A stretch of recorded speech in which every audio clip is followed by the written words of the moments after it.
اللهم صل على مولانا محمد وعلى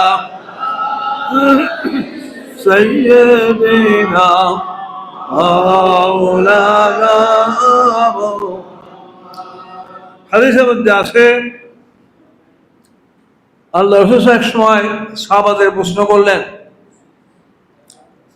আল্লাহর জন্য নামাজ পড়া, হজ করা, রোজা থাকা, অনেক অনেক আমল উল্লেখ বলে, এর চেয়ে আল্লাহর কাছে বেশি মর্তবা ফজিলতের আমল আছে, আমি কি বলবো? সাহাবা বলে, আল্লাহ রাসূল বলুন। তাহলে জবাব বলে, ইসলাহু যাতিল বাইন, কোথাও যদি কোনো ঝগড়া থাকে, মনোমালিন্য থাকে, এই ঝগড়া মিটিয়ে দেওয়া শত সহস্র হজ নামাজের ফজিলতের চেয়ে আরো বেশি ফজিলত। সব মনে করে এই এদের মধ্যে ঝগড়া, এরা ঝগড়া করে মারা যাক, কাটে কাটে, আমার কি আসে, এরকম কিছু লোক পাওয়া যায় না?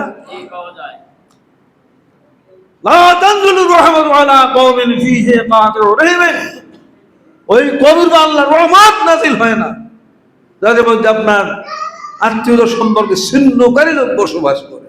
তো প্রশ্ন আসতে পারে না, এ জুলুম করলো, অন্যায় করলো, একে অন্যের সাথে বিচ্ছিন্ন হয়ে গেল, সমস্যা যে আমরা চতুর্দিকে সব লোক আল্লাহর রহমতে বাদ পড়বো, প্রশ্ন আসে কিনা? আর জব হলো, যদি সবাই চেষ্টা করে তাহলে ওই ঝগড়া ভাঁচার কিছুই যেয়ে থাকতে পারে না। অনেক সময় দেখা যায় আর উল্টা লাগাই, তিলে তাল বানায়া রং লাগাই আপনার ঝগড়া কি করে আর গিয়ে পয়সা ব্যয় করে কাজে ঝগড়া লাগানোর চেষ্টা করে। কতলে কোরআনের মধ্যে আসে, ফেতনা সৃষ্টি করে, কতলের যেটা আরো শক্ত। আপনার ইবাদত, মুআমালাত, মুহলেকাত, বুনিয়াদ কয় ভাগে? 4 ভাগে। ইবাদত ঠিক থাকতে হবে, মুআমালাত ঠিক থাকতে হবে, মুহলেকাত বর্জন করতে হবে, বুনিয়াদ হাসিল করতে হবে। আল্লাহ সকলকে বিষয় ভালোভাবে বুঝার, আমল করার তৌফিক দান করুন। আমিন।